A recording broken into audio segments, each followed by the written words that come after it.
Si vous nous rejoignez, merci de votre fidélité. Bienvenue, mesdames et messieurs, voici les titres de votre journal.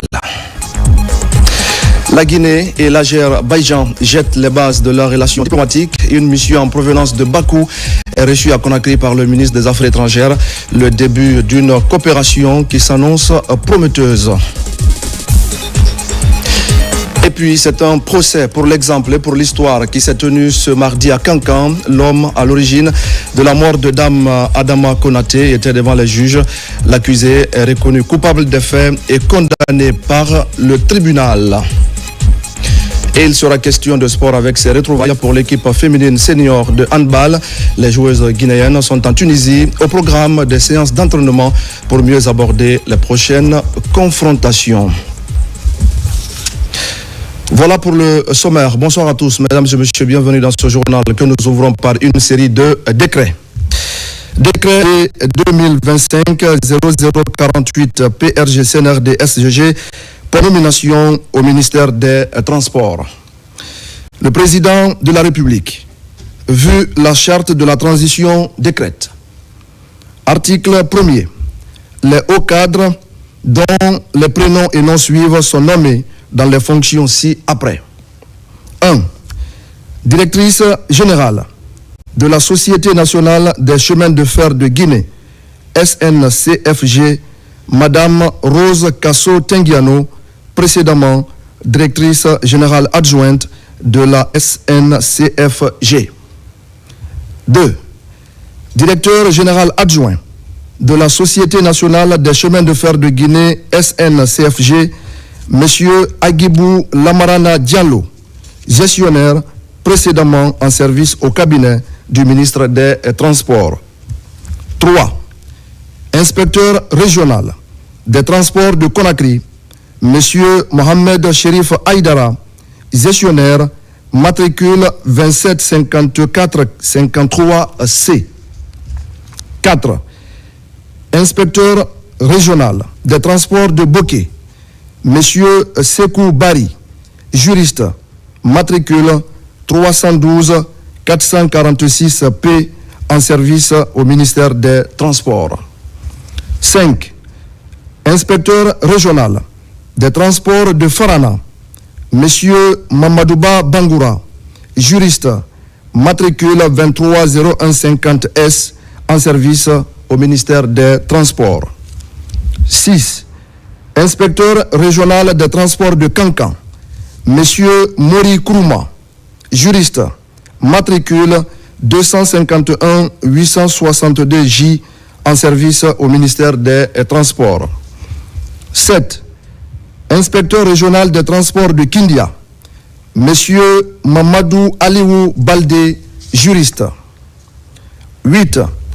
Inspecteur régional des transports de l'Abbé, Monsieur Mamadou Dian Keita, gestionnaire comptable, matricule 245-295E, précédemment en service à la direction régionale de l'hydraulique de Boké. 9.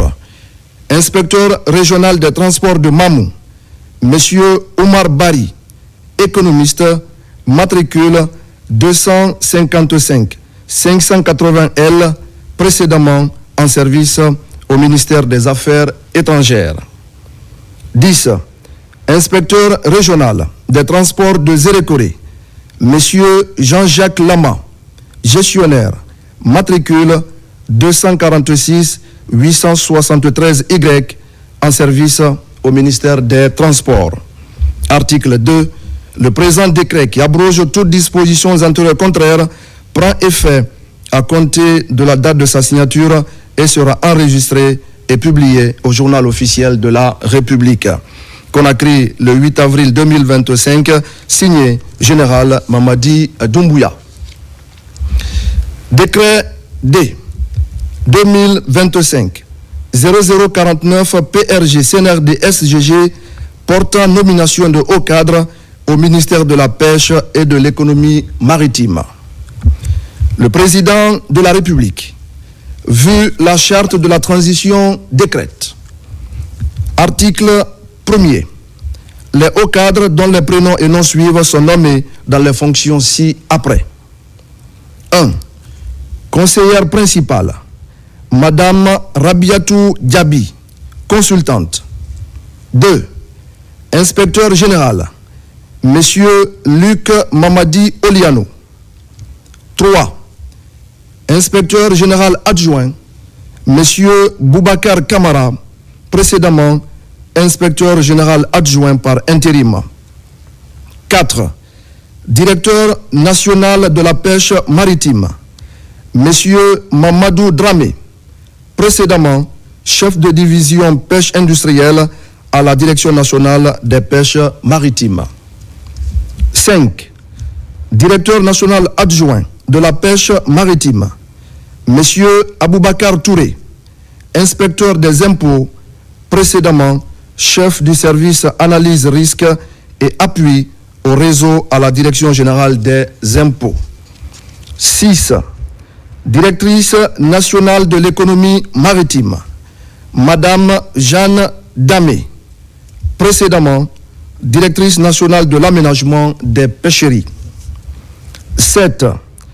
Directeur national adjoint de l'économie maritime, Monsieur Saïfoulaï Baldé, précédemment inspecteur régional de la pêche et de l'économie maritime de Conakry.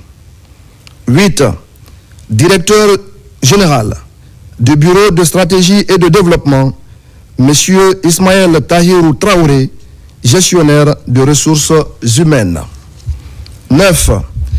Directeur général adjoint du Bureau de stratégie et de développement, Monsieur Mohamed Lamine De Camara, précédemment conseiller chargé des questions de pêche, d'aquaculture et d'économie maritime. 10. Directeur national de la pêche continentale, Monsieur Sidiki Keita, précédemment directeur général de l'Agence nationale d'aquaculture. 11. Directeur national adjoint de la pêche continentale, Monsieur Mamadou Alpha Li. 12. Directrice nationale de l'aménagement des pêcheries, Madame Fatoumata Saransila, précédemment directrice nationale de la pêche maritime. 13. Directeur national adjoint de l'aménagement des pêcheries, Monsieur Simon-Pierre Camara, précédemment conseiller à la primature. 14. Directeur général de l'Office national de contrôle sanitaire des produits de la pêche et de l'aquaculture, ONSPA, Monsieur Mamadou Bano Diallo. 15. Directrice générale adjointe de l'Office national de contrôle sanitaire des produits de la pêche et de l'aquaculture, ONSPA, Madame Jeannette Léo Lama, précédemment directrice générale adjointe du Bureau de stratégie et de développement. 16.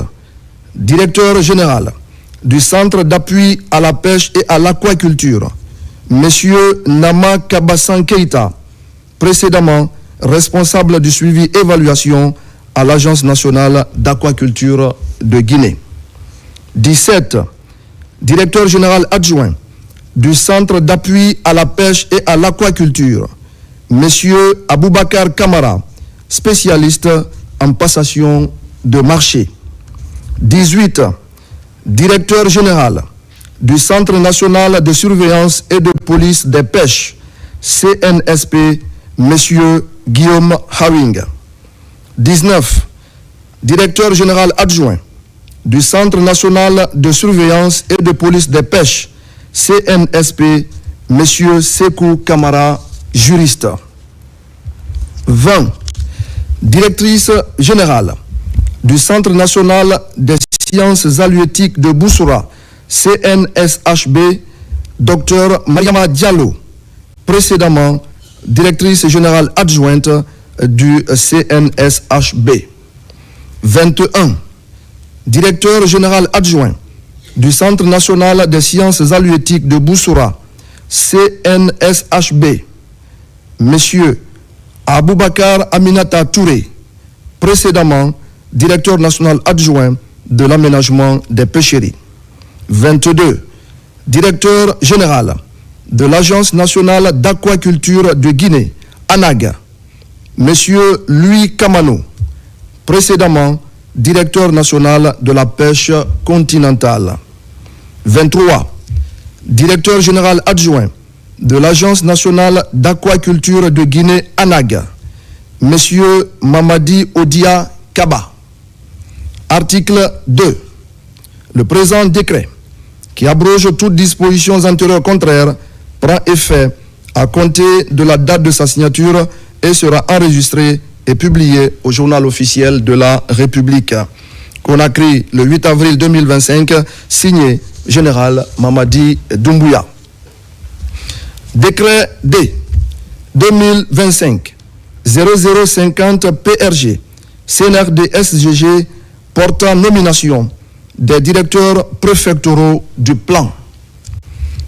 Le président de la République, vu la charte de la transition, décrète. Article 1er. Les cadres dont les prénoms et noms suivants sont nommés dans les fonctions suivantes. 1.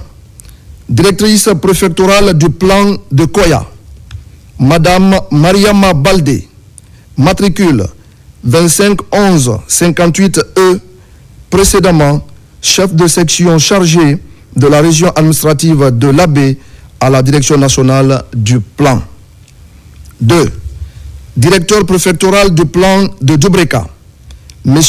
Ibrahima Diaby, matricule 315506F, sociologue. 3. Directeur préfectoral du plan de Boké, M. Mamadou Alpha Diallo, matricule 187-514W, précédemment directeur préfectoral du plan de l'Abbé. 4. Directeur préfectoral du plan de Bofa, M. Amara Kumbassa, matricule 24-45-97V. 5. Directeur préfectoral du plan de Kindia, M. Amara Kebe, spécialiste en relations internationales. 6. Directrice préfectorale du plan de Télimélé, Madame Hawa Kamara, matricule 244-937L, précédemment chef de section planification et statistique à la direction préfectorale du plan de Télimélé. 7. Directeur préfectoral du plan de Forekaria, M. Abdoulaye Kaba, matricule 23-83-18S, précédemment directeur préfectoral du plan de Forekaria. 8. Directeur préfectoral du plan de Pita, M. Mamadou Sadio Diallo, matricule 21-17-75C, précédemment directeur préfectoral du plan de Pita. 9. Directeur préfectoral du plan de Fria, M. Mamadi Souaré, économiste. 10. Directeur préfectoral du plan de Gawal, M. Togba Lama, matricule 31-23-78K, précédemment inspecteur régional du plan par intérim de Kindia. 11. Directrice préfectorale du plan de Koundara, Madame Mariama Diallo, matricule 240-000V, précédemment directrice sous-préfectorale adjointe de l'enseignement élémentaire de Koundara. 12. Directeur préfectoral du plan de Mamou, M. Moustapha Fofana, économiste. 13. Directeur préfectoral du plan de Dalaba, M. Soriba Souaré, économiste. 14. Directeur préfectoral du plan de l'Abbé, M. Tidiane Tabouré, économiste. 15. Directeur préfectoral du plan de Farana, M. Mohamed Nsila, économiste. 16. Directeur préfectoral du plan de Koubia, M. Mamadou Aliou Dile Diallo, matricule 29-18-29E, précédemment directeur préfectoral du plan par intérim de Koubia. 17. Directeur préfectoral du plan de Dabola, M. Yaya Kouyaté, matricule 195 752A en service à la direction préfectorale de l'éducation de Dabola. 18. Directeur préfectoral du plan de Tougué, M. Oumar Paté Baldé, matricule 2110 70 S, précédemment directeur préfectoral du plan de Tougué. 19. Directeur préfectoral du plan de Lelouma, M. Kaman Sidibé, économiste. 20. Directeur préfectoral du plan de Kankan, M. Ousmane Dabo, économiste. 21. Directeur préfectoral du plan de Mali, M. Ibrahima Kindi Diallo, économiste. 22. Directeur préfectoral du plan de Kissidougou, M. Dominique Bilivogui, économiste. 23. Directeur préfectoral du plan de Dingirai, M. Yaya Sherif, informaticien. 24. Directeur préfectoral du plan de Kouroussa, M. Ibrahima Sori Koma, gestionnaire des ressources humaines. 25. Directeur préfectoral du plan de Sigiri, M.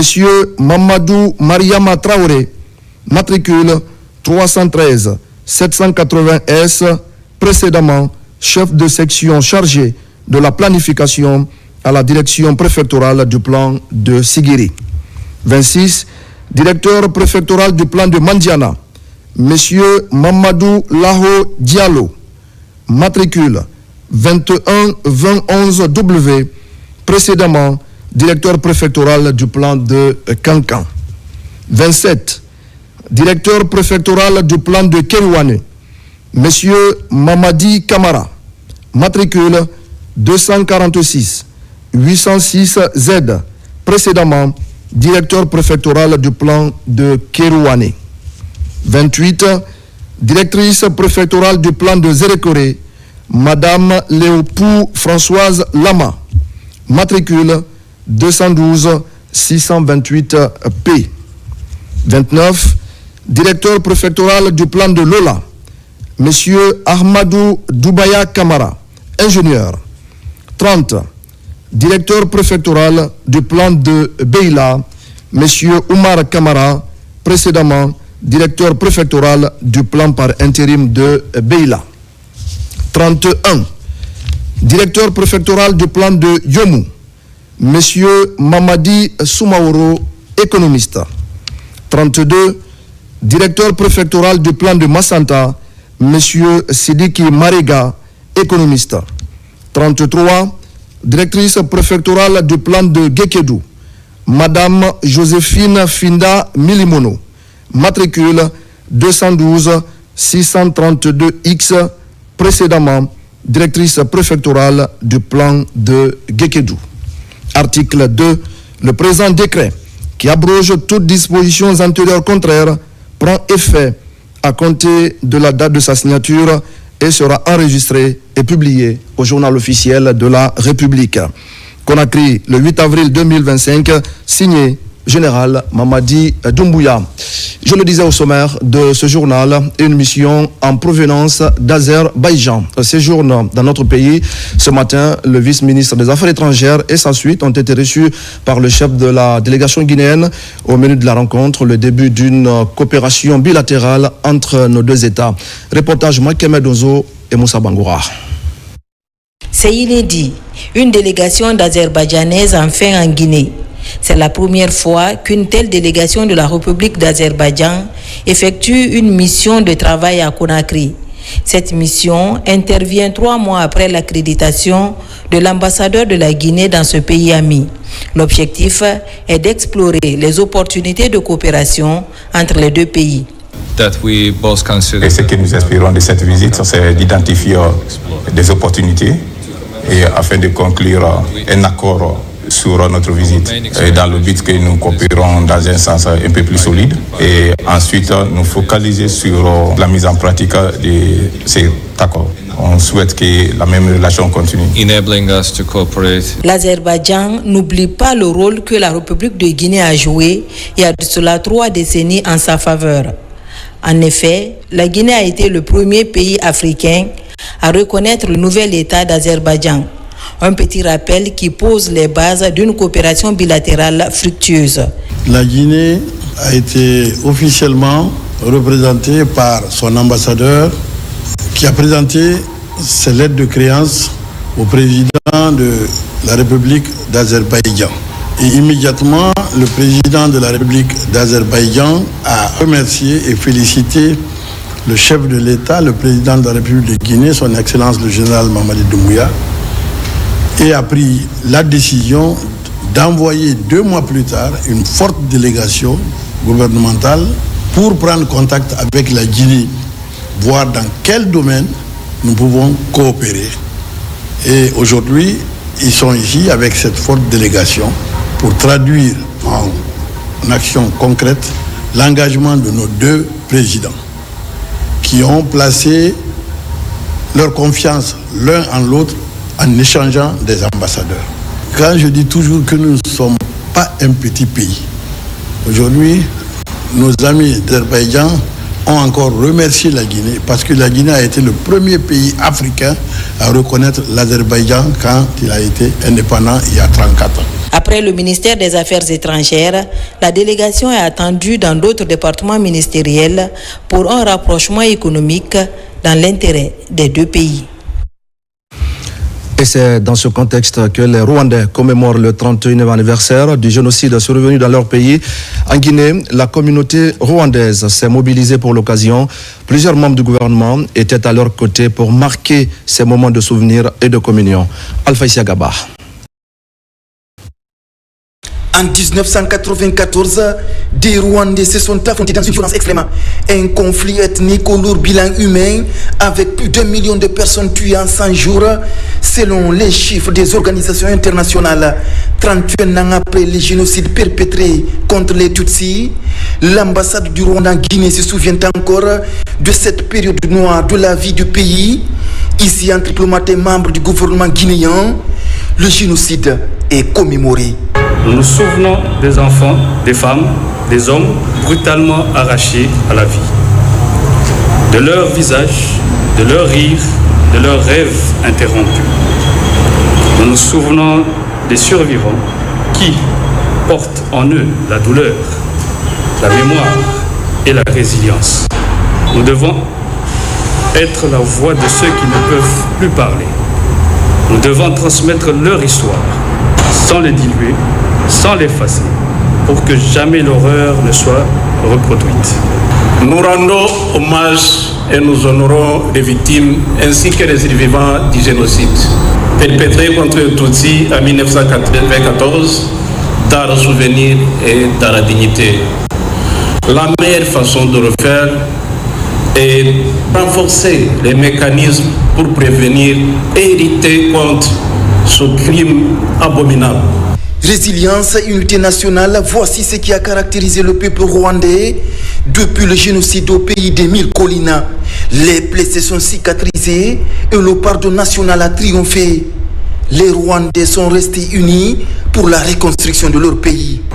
Le président de la République de Guinée, le chef de l'État, son Excellence le général Mamadi Doumbouya m'a chargé de vous exprimer à vous, monsieur l'ambassadeur, à votre président et à votre peuple, toute la compassion de la nation guinéenne, la résilience exceptionnelle de votre peuple sous le leadership du président Paul Kagame.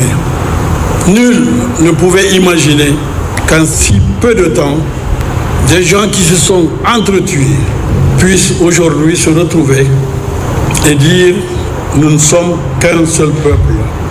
La commémoration en Guinée du 31e anniversaire du génocide perpétré contre les Tutsis au Rwanda témoigne de l'excellence des liens d'amitié et de coopération entre le peuple rwandais et guinéen, des relations diplomatiques bilatérales renforcées par la vision commune de 2 chefs d'État, Général Mamadi Doumbouya et Paul Kagame. Partons à présent à Kampala, c'est en Ouganda, et c'est là justement que les travaux de la 11e session du Forum régional africain pour le développement durable se tiennent. À la veille de l'ouverture de ces travaux, des rencontres sont initiées pour plus de visibilité sur des questions liées au développement durable. La ministre guinéenne de la Pêche et de l'économie maritime s'est exprimée par visioconférence. Elle a présenté la politique de gestion des ODD en Guinée, ainsi que le potentiel halieutique très riche de notre pays. Al-Gassimou Ba est notre envoyé spécial à Kampala. Ce forum qui s'inscrit dans la dynamique de l'agenda 2030 des Nations Unies et de l'agenda 2063 de l'Union africaine réunit de nombreux responsables politiques, experts, acteurs de la société civile et partenaires techniques et financiers à Kampala, en Ouganda. Parallèlement à ce rendez-vous africain, des différents panels sont organisés. Des échanges qui permettent à plusieurs pays de partager leurs politiques, leurs innovations, leurs défis ou encore leurs solutions concrètes. Cela dans le but de protéger les océans, les mers et les ressources marines des différents pays africains. Le secteur de la pêche et de l'aquaculture constitue un pilier majeur de notre économie et un levier direct de notre souveraineté alimentaire. Il représente 4% du PIB, plus de 100 000 emplois directs. Face à ces défis, la Guinée a engagé sous la haute autorité de son Excellence, Monsieur le Président de la République, le général d'armée Mamadi Doumbouya, une série de réformes profondes pour faire de la gouvernance durable du secteur maritime un axe central de la refondation de notre pays. La Guinée, disposant d'un potentiel halieutique riche et varié, n'est pas en marge du changement climatique. Cette plateforme d'échange et de coopération est une façon pour Fatima de présenter l'expérience guinéenne. Nous avons aménagé 3 aires maritimes protégées qui couvrent aujourd'hui plus de 15% de notre littoral et dont la gestion est communautaire et participative afin d'impliquer les populations riveraines dans les mécanismes de protection. Ce rendez-vous de donner et de recevoir est une occasion pour la Guinée de réaffirmer son engagement à coopérer avec les autres États africains, les organisations régionales et les partenaires internationaux afin de protéger la biodiversité marine et faire de l'économie bleue un véritable levier de transformation inclusive et durable. Et puis à la tête d'une équipe technique de son département, le ministre du Travail et de la Fonction publique séjourne à Paris. Centre de cette offensive, le projet d'appui au perfectionnement de l'administration publique et un financement du gouvernement français à travers l'Agence française de développement exécutée par Expertise France. Mohamed Souma, Amadou Touré. À Paris, le ministre du Travail et de la Fonction publique, Faya François Bourounou, rencontre son homologue français. Au centre de ce tête-à-tête entre les deux ministres, le projet d'appui au perfectionnement de l'administration publique.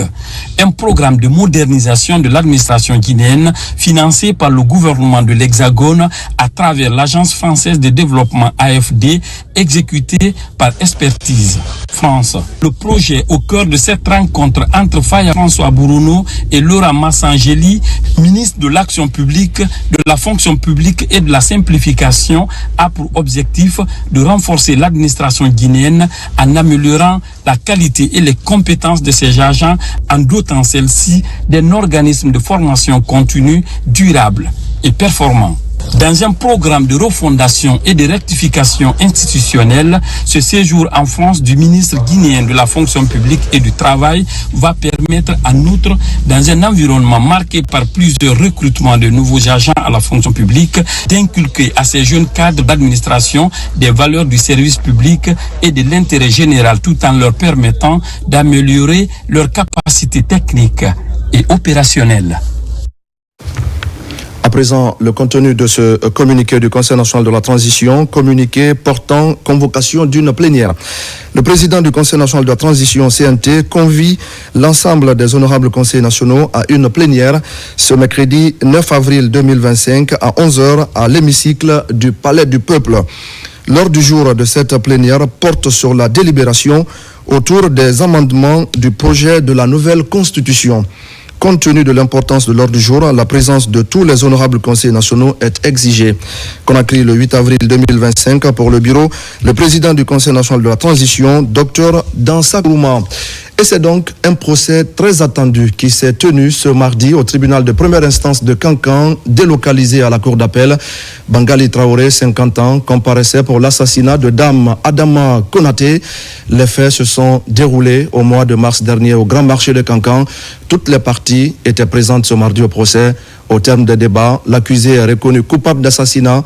Il est donc condamné à la réclusion criminelle à perpétuité avec une période de sûreté de 30 ans. Diamo Kaba, Toumani Sira Diallo sont de correspondance sur place. Dans les couloirs de la cour d'appel de Kankan, il est 10 heures et une journée longue s'annonce pour les magistrats. Dans la salle d'audience, le public est autorisé à suivre les débats. Sur la table, un seul dossier à examiner, l'affaire Adama Konaté, la dame poignardée à mort le 20 mars dernier.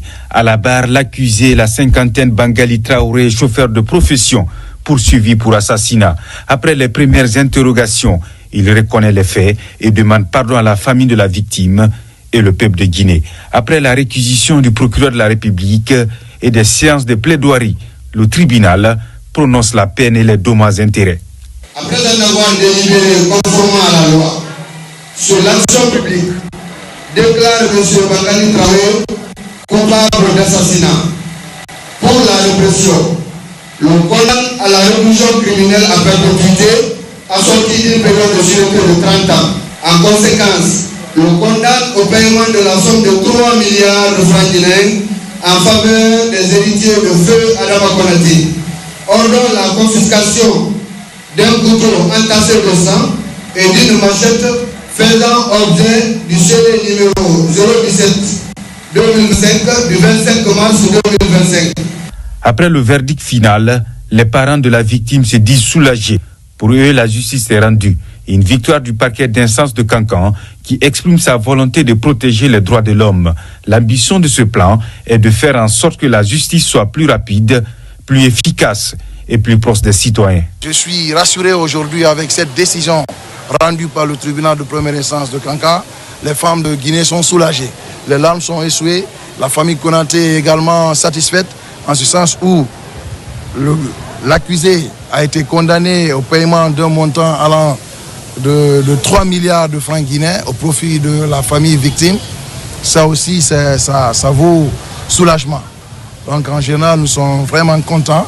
Nous verrons à son transfèrement, n'est-ce pas, à une des prisons, à une des maisons d'arrêt plus sécurisées, afin qu'il puisse purger sa peine à vie. L'application stricte de la loi, une motivation sans relâche des autorités judiciaires pour dissuader des potentiels malfrats dans la cité. Merci à Diamo Kaba pour ces explications. Redynamisation de la recherche agronomique en Guinée. La direction générale de l'Institut de recherche agronomique de Guinée et le Centre de coopération internationale en recherche agronomique pour le développement se concertent à Conakry. L'entretien est basé sur le renforcement de la coopération entre ces deux entités dans le but de l'appui institutionnel à la formation du personnel de l'IRAG. Marwan Kamara. L'amélioration des compétences techniques du personnel de l'Institut de recherche agronomique de Guinée est un moyen stratégique pour accompagner les acteurs dans les différentes filières de production. Un mécanisme qui nécessite l'appui à l'organisation institutionnelle pour mieux renforcer la recherche agronomique. C'est dans ce registre que la Direction générale de l'Institut de recherche agronomique de Guinée, IRAG, a initié cette rencontre de partage d'expériences avec le CIRAD, Centre de coopération internationale en recherche agronomique pour le développement basé à Montpellier. Il s'agissait de discuter avec le CIRAD basé à Montpellier sur les questions de collaboration, de partenariat dans le cadre du renforcement du personnel, de l'appui à la réorganisation institutionnelle. L'IRAG aujourd'hui a un grand défi. Il faut vraiment renforcer le personnel. La plupart des jeunes chercheurs ou des jeunes qui travaillent à l'IRAG, c'est des jeunes qui n'ont pas de diplôme post-universitaire. Il faut les accompagner à les former rapidement, ce qui va nous permettre de relancer la recherche. Au cours de ces conclaves, les principales activités réalisées de ces deux partenaires sont présentées. L'enjeu est de renforcer la collaboration entre ces deux entités dans le cadre de la redynamisation des recherches agronomiques en Guinée. Nous sommes des partenaires, donc nous nous avons chacun notre part du travail à faire, et notamment de convaincre un certain nombre de responsables politiques, financiers, de la pertinence des propositions qu'on sera en mesure de leur faire, donc pour débloquer des ressources qui nous permettent d'avancer dans cette voie du renforcement de capacité de la recherche agronomique en Guinée. À travers ce partenariat, la Direction générale de l'Institut de recherche agronomique de Guinée compte relancer la dynamique de renforcement des capacités des ressources humaines afin de mieux répondre aux multiples attentes des producteurs. Cet autre communiqué interministériel relatif à la transhumance transfrontalière.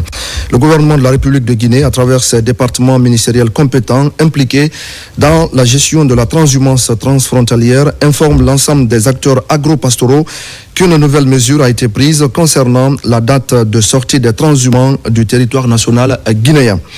Suite à la séance de travail qui s'est tenue le lundi 7 avril 2025 entre le ministre de l'Agriculture et de l'Élevage de la République de Guinée et celui de l'Élevage et de la Pêche de la République du Mali, et conformément à la recommandation du Conseil interministériel du mardi 8 avril 2025, il a été décidé que la date de sortie de tous les transhumants sur toute l'étendue du territoire national est fixée plus tard au 2 mai 2025.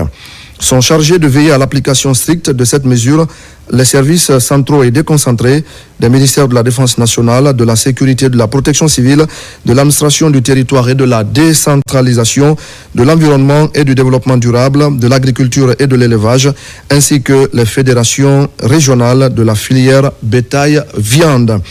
Toute violation du présent communiqué est passible d'une poursuite judiciaire conformément à la réglementation en vigueur en République de Guinée. Signé le ministre de l'Administration du Territoire et de la Décentralisation, général de 2e section, El Hadj Ibrahima Khalil Condé, ministre de l'Agriculture et de l'Élevage, Félix Lama, ministre de l'Environnement et du Développement durable, Djami Diallo. Au ministère du Commerce, Industrie et PME, l'on vient d'initier les travailleurs aux notions de base de la santé et sécurité au travail. Il est question de leur apprendre comment éviter désormais les accidents et les dommages au cours de leurs différentes activités. La formation a porté sur plusieurs modules, dont le sécurisme au travail et le travail en hauteur. Abdul Karim Kamara.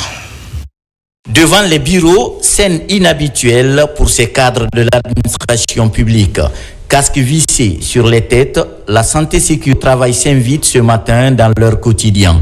L'initiative est portée par le ministère du Commerce, Industrie et PME à travers la Direction nationale des PME en collaboration avec le Centre des métiers industriels de Guinée. C'est une consolidation des aptitudes aux notions basiques du sécurisme, de la sécurité incendie et du travail en hauteur. Dans un monde en constante évolution, où les risques professionnels sont de plus en plus nombreux et complexes, il est primordial de se doter des connaissances et des compétences nécessaires pour prévenir les accidents, les maladies professionnelles et les impacts négatifs sur l'environnement. Ce que nous pouvons conseiller à tous les Guinéens, c'est d'être au rendez-vous. Nous sommes aujourd'hui en train de parler de Simandou 2040. Donc je pense que c'est une occasion de se former pour que ce soit valorisé le contenu local. L'essentiel porte sur les bons gestes à adopter pour secourir une personne en danger par noyade, saignement, hémorragie et étouffement, la connaissance des classes de feu, l'utilisation des extincteurs et des équipements de travail en hauteur. Vous le savez, lorsque nous prenons par exemple le secourisme au travail, il y a des cas d'urgence qui peuvent apparaître n'importe où et n'importe quand, dans nos lieux de travail et dans les ménages ou au niveau des routes. On peut y avoir partout des cas d'urgence où lorsque tu as des gestes qu'il faut, et tu peux faire la différence en sauvant ici des vies. La ministre Dr Diaka Sidibé estime qu'au-delà de ces actions de prévention, d'information et de formation, c'est aussi une évaluation des risques professionnels sur chaque poste. Quand on parle d'industrialisation ou de commercialisation, il faut des cadres équipés, formés et outillés aussi à de nouvelles techniques. En tout cas, je me joins à tous mes cadres ici, à toutes mes félicitations aux récipiendaires. Cet apprentissage sur les fondamentaux de la santé-sécurité au travail a regroupé le personnel de la Direction nationale des PME et le représentant des directions générales et nationales du ministère du Commerce, Industrie et PME. Une session de formation sur l'impact de l'environnement scolaire et l'évaluation des acquis des élèves se tient en ce moment dans la commune de Matoto. Plus de 200 enseignants venus des écoles publiques et privées participent à ce rendez-vous d'échange. Une formation qui s'étend sur 5 jours avec pour enjeu la maîtrise de l'environnement scolaire et le bien-être des élèves. Abdul Aziz Baldé. Le ministère de l'enseignement préuniversitaire, c'est aussi l'évaluation de l'impact de l'environnement scolaire. Une thématique nouvelle, mais un facteur de motivation qui favorise la concentration et la performance des élèves. À Matoto, les enseignants du CM2, dernière étape du cycle primaire, constituent la première cible de cette formation sur l'impact de l'environnement scolaire et l'évaluation des acquis des élèves. L'environnement veut dire que l'enfant doit suivre les cours dans les très bonnes conditions. C'est notre combat. Si nos salles de classe sont bien gérées, notre système éducatif ira très loin. Au total, 200 enseignants de la commune de Matoto apprennent les notions pédagogiques, la concentration et le bien-être des élèves. À travers une approche théorique et pratique, ces différents modules apporteront aux enseignants les outils nécessaires pour créer un cadre éducatif propice à l'apprentissage. Aujourd'hui, il y a un enjeu crucial au niveau de la gestion de l'environnement scolaire, non seulement à l'école, mais aussi à l'extérieur de l'école. Vous avez constaté, dans ces derniers temps-là, des violences au niveau de certaines écoles. Donc c'est pourquoi il est important pour nous de faire un renforcement des capacités des enseignants sur la gestion de l'environnement scolaire. C'est extrêmement important. Cette session, une initiative de la direction communale de l'éducation de Matoto. Jusqu'au 11 avril 2025, ces enseignants venus des établissements publics et privés de la commune seront en mesure d'analyser l'impact de l'environnement scolaire et d'identifier les éléments clés pour un cadre d'apprentissage optimal. Et pendant ce temps, le lycée Amilcar Cabral de Macenta vient d'être frappé par une catastrophe naturelle, une tornade qui a presque ravagé tout sur son passage. Les salles de classe sont désormais décoiffées. Les autorités de l'établissement, qui redoutent des difficultés pour les élèves ainsi que dans les préparatifs des examens, lancent un cri du cœur. Moussa Komara. Voici ce qui reste du collège lycée Amilcar Cabral de Macenta. Un établissement complètement défiguré après le passage d'un vent violent vendredi soir. Des manguiers déterrés, des salles de classe décoiffées. Le bilan est lourd. 107 élèves suivront désormais les cours à la Belle Étoile alors que la saison des pluies a déjà commencé dans la localité. Il est important que des dispositions idoines soient envisagées dès maintenant par les autorités à tous les niveaux, mais aussi par les ressortissants, que chacun puisse faire un peu pour que l'école-là puisse retrouver son image de marque. C'est autant dire que c'est des infrastructures complètement délabrées et qui ne tiennent plus maintenant face au poids des catastrophes naturelles. Ce vent violent survenu vendredi soir a aussi affecté des classes de l'école primaire franco-arabe de Konesseridou. La résidence du préfet n'a pas du tout été épargnée. En Lambo, le collège lycée Amilcar Cabral reste l'un des centres d'examen cette année. 321 candidats sont inscrits pour l'examen d'entrée en 7e. Le corps professoral, l'association des parents d'élèves et les encadreurs sont tous bouleversés par le sinistre. Au lendemain, les autorités préfectorales se sont fortement mobilisées pour évaluer les dégâts causés par la violente tornade. Nous nous rendons compte effectivement que c'est sur le fond de bâtiments vétus que le vent a décoiffé 3 des salles de classe du collège. Donc les dégâts sont énormes. Là va impacter négativement sur le cours normal des études au niveau de cet établissement.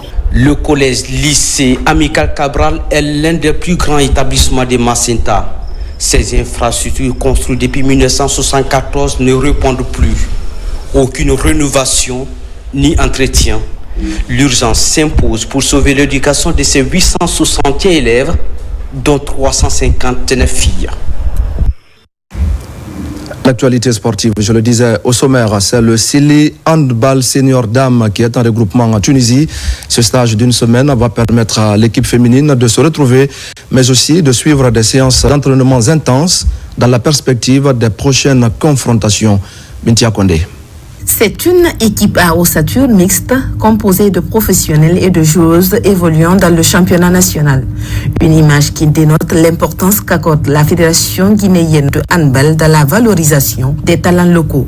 Une semaine d'intenses travaux techniques et tactiques coordonnés par le duo Thierry Vincent et Lansana Dinalou Camara. Ce stage va nous servir à continuer à se développer, à travailler tactiquement, surtout avec l'équipe, en vue d'essayer de déjà démarrer la préparation de la prochaine CAN. De se retrouver après la CAN, ça fait toujours plaisir de commencer en plus à travailler pour préparer la prochaine CAN. Avec des nouvelles joueuses, en plus on intègre les jeunes, donc ça fait toujours plaisir de se retrouver comme ça. C'est le premier stage qu'on a après la CAN, déjà c'est incroyable parce que on s'y attendait pas vraiment, on pensait pas qu'il y aurait eu le stage et qu'on allait commencer si tôt à préparer la prochaine CAN. Du coup là je pense que nos souhaits ont été entendus et j'espère que ça va continuer comme ça et qu'on aura d'autres stages pour continuer à travailler. Un stage de perfectionnement qui rime avec le projet sportif établi par la Fédération guinéenne de handball pour faire de cette équipe du Sili une autre image du handball africain lors des différentes compétitions. On a toujours l'ambition d'aller dans le dernier carré. Tout dépendra des joueuses qui seront à notre disposition. Là, ce stage, on a convoqué des vraiment jeunes joueuses pour voir ce qu'elles donnaient, parce qu'il reste quand même plus d'un an et demi avant la CAN. Donc, essayer de mettre en place un programme de travail avec ces jeunes. Après avoir donc réussi le premier objectif qui porte sur la constance au niveau de sa participation à la CAN, l'équipe féminine de handball de Guinée se veut désormais beaucoup plus ambitieuse. Le principe est clair. Plus de simple participation, mais plutôt l'envie de finir dans le dernier carré et pourquoi pas sur l'une des marches du podium de cette grande messe du handball africain. Et voilà qui nous amène, mesdames et messieurs, au condensé de l'actualité internationale sous forme de télégramme. C'est une signature ce soir de Mounir Bari. Selon la Maison-Blanche, plus de 50 pays entament des négociations pour réduire les barrières douanières. Sur la question, le président américain Donald Trump reste inflexible. D'après l'administration Trump, il n'y aura pas de report des droits de douane et de suspension dans l'immédiat. Le secrétaire de Trump Commerce met en garde.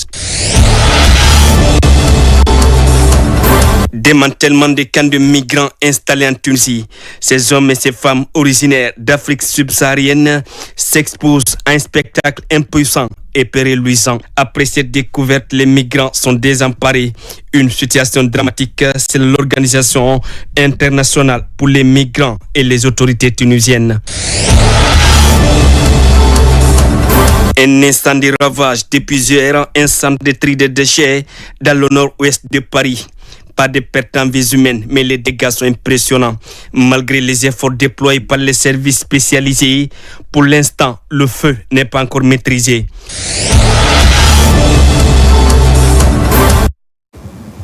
Et page noire de ce journal, mesdames et messieurs, l'armée guinéenne est en deuil. Deux de ses vaillants serviteurs sont décédés de suite de maladie à la base aérienne principale de Conakry. Les honneurs militaires sont rendus au colonel d'aviation à la retraite Fodé Bokari Vivas Sila. Au même moment, au bataillon du génie militaire, c'est le colonel Boukariou Fofana, un officier dévoué de la classe 94-93, qui reçoit un dernier hommage de ses frères d'armes. Retour sur les temps forts de ces moments d'émotion avec adjudant Abdul Kader Kamara, correspondant de la presse militaire. Le colonel d'aviation à la retraite Fodé Bokari Sila Vivas, ancien directeur général des opérations et instructions de l'état-major général des armées, membre du comité technique sectoriel de défense, n'est plus. Incorporé dans l'armée en 1965 par voie de concours, au compte de l'aviation militaire, le colonel Fodé Bokari Sila Vivas a gravi les échelons et occupé d'importants postes de responsabilité au sein des forces armées guinéennes, commandant du 3e contingent de l'ECOMOG, commandant de la zone opérationnelle de Benti à Pamela et de plusieurs autres positions. Ce vendredi, parents, amis et collaborateurs lui rendent un dernier hommage ici, à la base aérienne principale de Conakry. Mon colonel, au-delà de ces actes de bravoure et de patriotisme, l'énergie, la motivation et le courage que vous avez montré tout au long de ces années font entrer votre exemple dans le cœur de tous nos militaires, et singulièrement de vos anciens camarades de l'escadrille des hélicoptères de combat, où vous avez servi pendant plus de 44 ans. Vous n'avez jamais rien sacrifié à la mission d'excellence qui vous a été confiée. C'est à Allah que nous appartenons et c'est à lui que nous retournerons. C'est avec une profonde tristesse et une immense douleur que nous rassemblons aujourd'hui pour honorer la mémoire d'un homme d'exception, un patriote dévoué, un père aimant, un guide inspirant, un véritable héros. Au même moment, l'armée guinéenne rend hommage au colonel Boukari Fofana de la classe 93, jusqu'ici chef section hydrocarbures à la 4e région militaire de Nzérékori, décédé mercredi dernier à l'hôpital sino-guinéen. À la place d'armes du bataillon du génie militaire, un dernier hommage lui est rendu par ses compagnons d'armes. Le colonel Boukari Fofana était un officier courageux, discipliné, ponctuel, dévoué, qualifié et surtout remarquable par sa manière de faire vis-à-vis de ses compagnons d'armes. Sache que le bataillon du génie militaire et la 4e région militaire ne t'oublieront jamais. Il était une personne dévouée pour servir sa nation, sa famille entière. Il était très humble, compréhensif et généreux, toujours disponible et investi pour son prochain. Après le recueillement sur les dépouilles mortelles et les prières et bénédictions, colonel Boukari Fofana et le colonel à la retraite Fodebo Karsila Bivas rejoignent successivement leur dernière demeure au cimetière de Sanoya et de Cameroun. Que leur âme repose en paix. Amen. Mesdames et messieurs, c'est la fin de ce journal. Merci à tous de l'avoir suivi. Je vous retrouve demain pour d'autres actualités de la Guinée, notre paradis de richesse et d'innovation. Je vous souhaite à tous de passer une belle soirée en compagnie de nos programmes.